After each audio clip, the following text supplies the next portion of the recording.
Assalamualaikum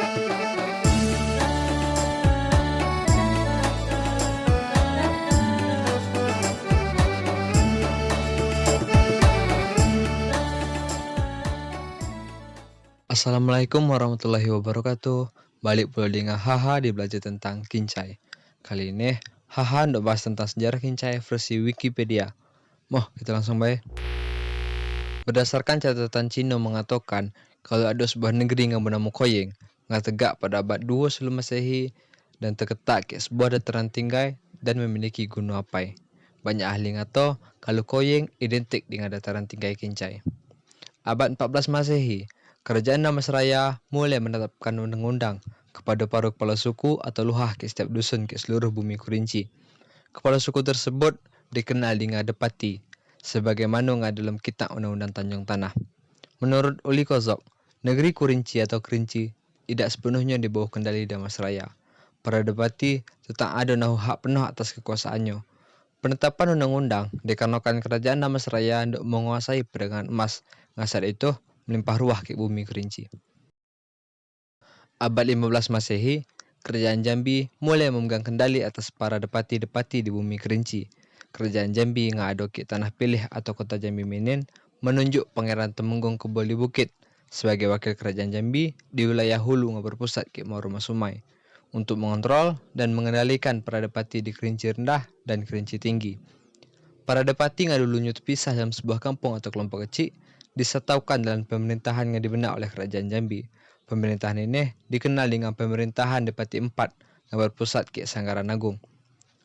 Abad 16 Masehi, terjadi perjanjian di Bukit Tinjau Laut antara Kesultanan Jambi yang diwakili oleh Pangeran Temenggung, Kesultanan Indrapura diwakili oleh Sultan Muhammad Syah atau yang lebih dikenal dengan nama Tuanku Berdarah Putih, dan dalam Kerinci diwakili oleh Depati Rencong Telang dan Depati Raja Mudo. Isi perjanjian tersebut intinya untuk saling menjaga keamanan antara tiga wilayah, sebab saat itu banyak penyamun dan perompak ngadu ke jalur perdagangan antara Kerinci Indrapura maupun Kerinci Jambi. Abad 17 Masehi, terbentuk pemerintahan Mendapo dan Selapan Helai Kain yang berpusat ke Hamparan Rawang, serta beberapa wilayah otonomi tersendiri senduk tiga luah tanah Sekudung ke Sulak, pegawai jenang pegawai raja di Sungai Penuh. Tahun 1901 Masehi, Belanda mulai masuk ke alam kincai lewat renah menjuto ke Lempau. Sampai terjadi peperangan dengan beberapa pasukan Belanda pun gagal masuk ke alam kincai. Tahun 1903 Masehi, Belanda berhasil mujuk Sultan Rusli, Tuanku Regen, sekaligus menjabat sebagai Sultan Indrapura untuk mengumum pasukan Belanda ke alam kincai dengan tujuan supaya tidak terjadi perlawanan juk rakyat kincai. Nyatanya malah sebaliknya. Perlawanan juk rakyat kincai sangat luar biasa, sampai terjadi perang selama 3 bulan di Pulau Tengah. Peperangan di Pulau Tengah di bawah komando Depati Perbo memakan banyak korban betina dan anak kecil, karena Belanda memegang abah kampung itu. Tahun 1904 Masehi, Kincai takluk di bawah pemerintahan Belanda setelah kalah juk perang dan Depati Perbo diasingkan ke Ternate. Pada masa pemerintahan Belanda, Kincai masuk ke dalam Kepresidenan Jambi pada tahun 1904 sampai 1921. Kemudian bertukar di bawah Kepresidenan Sumatera Weskas pada tahun 1921 sampai 1942. Pada saat itu, Kincai dijadikan wilayah setingkat Onderafdeling yang dinamakan Onderafdeling Kerinci Indrapura. Selepas kemerdekaan, status administrasi Kincai dijadikan Kabupaten Pesisir Selatan Kerinci, sedangkan Kerinci dibagi status administratif setingkat Kewedanan. Kewedanan Kerinci terbagi 3. Pertama, Kecamatan Kerinci Hulu yang meliputi Kemendapuan Danau Bento, Kemendapuan Natasari, Kemendapuan Sulak, dan Kemendapuan Semurup.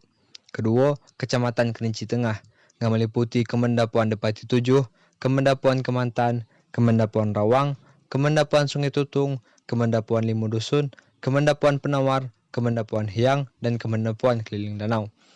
Ketiga, Kecamatan Kerinci Hilir yang meliputi Kemendapuan Sleman, Kemendapuan Tigo Helai Kain, Kemendapuan Lempur, dan Kemendapuan Lolo. Pada tahun 1957, saat Provinsi Sumatera Tengah dipecah menjadi 3 provinsi, dan salah satunya Provinsi Jambi yang meliputi wilayah Kesultanan Jambi ditambah dengan pecahan pesisir selatan Kerinci yaitu Kerinci.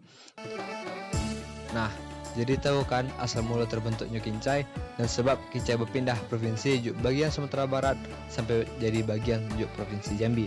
Mungkin itulah yang dapat hal-hal sampaikan. Semoga dapat nambah wawasan kayu-kayu ini.